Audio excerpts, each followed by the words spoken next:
जय हिंद। आप सभी लोगों का आपके अपने इस प्यारा सा YouTube channel Bhaskar explain study पर स्वागत है। आज हम लोग बायोलॉजी के टॉप 20 प्रश्न को करने वाले हैं, जो कि हर एक एग्जाम में, चाहे आप यूपीएससी की तैयारी कर रहे हो, या आप रेलवे की तैयारी कर रहे हो, या आप एसएससी की तैयारी कर रहे हो, हर एग्जाम में इस टॉपिक से प्रश्न पूछे जाते हैं। तो चलिए हम वीडियो को स्टार्ट करते हैं और एक एक प्रश्न को समझते हैं। तो पहला प्रश्न है हमारा, मानव मस्तिष्क का भार कितना होता है? मानव मस्तिष्क मस्तिष्क को हम लोग इंग्लिश में ह्यूमन ब्रेन भी कहते हैं। इसे हम लोग बुद्धि और चतुराई का केंद्र भी कहते हैं। तो इसका जो भार होता है वो लगभग 1300 ग्राम का होता है। तो हमारा एक का ऑप्शन नंबर बी सही हो जाएगा। अगला प्रश्न है 2 नंबर। प्रश्न कह रहा है, मूत्र का पीएच मान कितना होता है? मूत्र का पीएच मान, पीएच का फुल फॉर्म होता है पावर ऑफ हाइड्रोजन। यानी पीएच जो होता है वह किसी भी विलयन में हाइड्रोजन की शक्ति को दिखाता है। तो मूत्र का पीएच मान होता है 6.0। बाकी 7.4 जो है यह रक्त का पीएच मान होता है। 2.2 जो है यह नींबू का पीएच मान होता है। तो इस प्रकार से जो है मूत्र का पीएच मान 6.6 होता है। तो हमारा 2 का ऑप्शन नंबर डी सही हो जाएगा। अगला प्रश्न है 3 नंबर। प्रश्न कह रहा है, शरीर में कुल अस्थियों की संख्या कितनी होती है? शरीर में कुल अस्थियों की संख्या कितनी होती है? अस्थि, अस्थि कहने का मतलब है हड्डी होता है। तो शरीर में कुल कितनी हड्डियां होती है?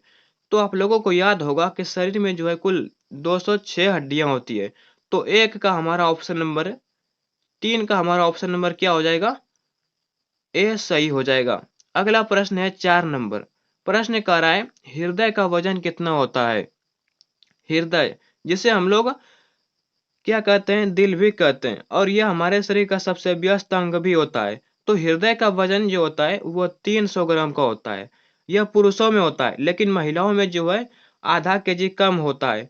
तो महिलाओं में हृदय का वजन जो है 250 ग्राम होता है। इसको आप लोग याद रखिएगा। तो 4 का हमारा ऑप्शन नंबर सी सही हो जाएगा। अगला प्रश्न है 5 नंबर।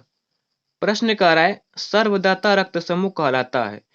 सर्वदाता रक्त समूह, रक्त समूह जो है हमारे शरीर में या किसी भी व्यक्ति के शरीर में 4 प्रकार के होते हैं। पहला रक्त समूह ओ है, दूसरा रक्त समूह ए बी समूह है, तीसरा रक्त समूह ए समूह है, और चौथा बी समूह है। ये 4 प्रकार के रक्त समूह पाए जाते हैं। इसमें ये ओ समूह जो है इसको हम लोग सर्वदाता रक्त समूह कहते हैं। सर्वदाता रक्त समूह कहने का मतलब है कि यह रक्त समूह जो है यह किसी भी या तीनों से जो है रक्त को ले सकता है। और ए बी जो है, ए बी समूह, इसको हम लोग सर्वग्राही रक्त समूह कहते हैं। यह रक्त समूह किसी भी रक्त समूह से रक्त को ले सकता है। और यह ओ समूह जो है यह किसी को भी रक्त दे सकता है। तो सर्वदाता रक्त समूह हम लोग ओ को कहते हैं। तो 5 का हमारा ऑप्शन नंबर ए सही हो जाएगा। अगला प्रश्न है 6 नंबर। प्रश्न कह रहा है, सर्वग्राही रक्त समूह कहलाता है। सर्वग्राही यानी यह रक्त समूह जो है किसी रक्त समूह से रक्त को ले सकता है। तो सर्वग्राही रक्त समूह हम लोग ए बी समूह को कहते हैं। तो हमारा 6 का ऑप्शन नंबर सी सही हो जाएगा। अगला प्रश्न है 7 नंबर। प्रश्न कह रहा है, मानव का श्वसन दर प्रति मिनट कितना होता है? यानी मानव जो है वह प्रति मिनट 1 मिनट में कितना बार श्वसन करता है? तो मानव का श्वसन दर होता है 16 से 20, यानी वह 1 मिनट में 16 से 20 बार श्वास लेता है। तो 7 का हमारा ऑप्शन नंबर ए सही हो जाएगा। अगला प्रश्न है 8 नंबर। प्रश्न कह रहा है, मानव शरीर का सामान्य तापक्रम कितना होता है? मानव शरीर का सामान्य तापक्रम कितना होता है? सामान्य तापक्रम कहने का मतलब है कि मानव का जो शरीर होता है उसका सामान्य तापमान, उसमें कुछ न कुछ तापमान होता है। तो तापमान उसका कितना होता है? देखिए तापमान कैसे होता है, यदि आपके शरीर में जो है खून होता है तो वह खून क्या करता है, गति करता है। उन गति से जो है हमारे शरीर में तापमान यानी ऊर्जा के उत्पादन होता है। तो उससे तापमान जो होता है वो हमारे शरीर का संतुलन करता है। तो हमारे शरीर का जो सामान्य तापमान होता है वह 37 डिग्री सेल्सियस होता है। तो 8 का हमारा ऑप्शन नंबर बी सही हो जाएगा। अगला प्रश्न है 9 नंबर। प्रश्न कह रहा है, एक वयस्क मनुष्य के मुंह में कितने दांत होते हैं? तो एक वयस्क मनुष्य जो है उसके मुंह में 32 दांत होते हैं। और वही पूछ दे कि एक बच्चा यानी छोटे बच्चे के मुंह में कितने दांत होते हैं, तो एक छोटे बच्चे के मुंह में जो है 22 दांत होते हैं। तो इसको भी आप लोग याद रखिएगा। तो 9 का हमारा ऑप्शन नंबर सी सही हो जाएगा। अगला प्रश्न है 10 नंबर। प्रश्न कह रहा है सामान्य हृदय दर कितना होता है। हृदय यानी कहने का मतलब है कि सामान्य हृदय दर यानी हृदय 1 मिनट में कितना बार धड़कता है। जैसे वहां पर क्वेश्चन क्या था कि सामान्य श्वसन दर कितना है, तो श्वसन दर हमारा कितना था, 16 से कितना था, 16 से 20 था। 16 से 20 बार हम लोग 1 मिनट में श्वसन करते थे।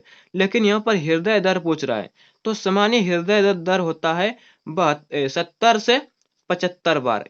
यानी किसी भी मनुष्य को जो है वह 70 से 75 बार उसका हृदय धड़कता है 1 मिनट में। तो 10 का हमारा ऑप्शन नंबर क्या हो जाएगा, बी सही हो जाएगा। अगला प्रश्न है 11 नंबर। प्रश्न कह रहा है मानव शरीर की सबसे बड़ी हड्डी का नाम क्या है। मानव का जो शरीर होता है, शरीर में सबसे बड़ी हड्डी जांघ में पाया जाता है। आप लोगों को यह याद होगा। तो मानव शरीर की सबसे बड़ी हड्डी फीमर को कहते हैं हम लोग, और यह हड्डी जो है हमारे शरीर में जांघ में पाया जाता है। तो 11 का हमारा ऑप्शन नंबर ए सही हो जाएगा। बाकी यह टिबिया हड्डी जो है यह हमारे टांग में पाया जाता है। स्टेफिस हड्डी जो है इसको हम लोग सबसे छोटी हड्डी कहते हैं, और यह हमारे कान में पाया जाता है। और यह यकृत जो है यह हमारे शरीर की सबसे बड़ी ग्रंथि होती है। हड्डी नहीं, सबसे बड़ी ग्रंथि हम लोग कहते हैं यकृत को। तो इसको अभी आप लोग याद रखिएगा। तो 11 का हमारा ऑप्शन नंबर ए सही हो जाएगा। अगला प्रश्न है 12 नंबर। प्रश्न कह रहा है मानव शरीर की सबसे छोटी हड्डी का नाम क्या है। मानव के शरीर की सबसे छोटी हड्डी का नाम क्या है। यहाँ हमने क्या पढ़ा, मानव शरीर की सबसे बड़ी हड्डी। लेकिन यहाँ पर पूछ रहा है मानव शरीर की सबसे छोटी हड्डी। तो मानव शरीर की सबसे छोटी हड्डी स्टेपिस होती है, और यह हड्डी हमारे कानों में पाया जाता है। तो 12 का हमारा क्या हो जाएगा, ऑप्शन नंबर बी सही हो जाएगा। अगला प्रश्न है 13 नंबर। प्रश्न कह रहा है मानव शरीर की सबसे बड़ी ग्रंथि, बड़ी अंतःस्रावी ग्रंथि का नाम क्या है। जब बड़ी अंतःस्रावी ग्रंथि पूछ दे तो उस समय हमारा सही आंसर हो जाएगा ऑप्शन नंबर सी यानी थायराइड ग्रंथि। और वही पूछ दे कि सबसे बड़ी ग्रंथि का नाम क्या है, तो हमारा यकृत हो जाएगा। आप लोग इसको याद रखिएगा। अंतःस्रावी, अंतःस्रावी कहने का मतलब है कि उस ग्रंथि से एंजाइम का स्राव होता है, उसी ग्रंथि को हम लोग कहते हैं अंतःस्रावी ग्रंथि। जिस ग्रंथि से एंजाइम का स्राव हो उसको हम लोग अंतःस्रावी ग्रंथि कहते हैं। तो मानव शरीर की सबसे बड़ी अंतःस्रावी ग्रंथि थायराइड होता है। तो 13 का हमारा ऑप्शन नंबर सी सही हो जाएगा।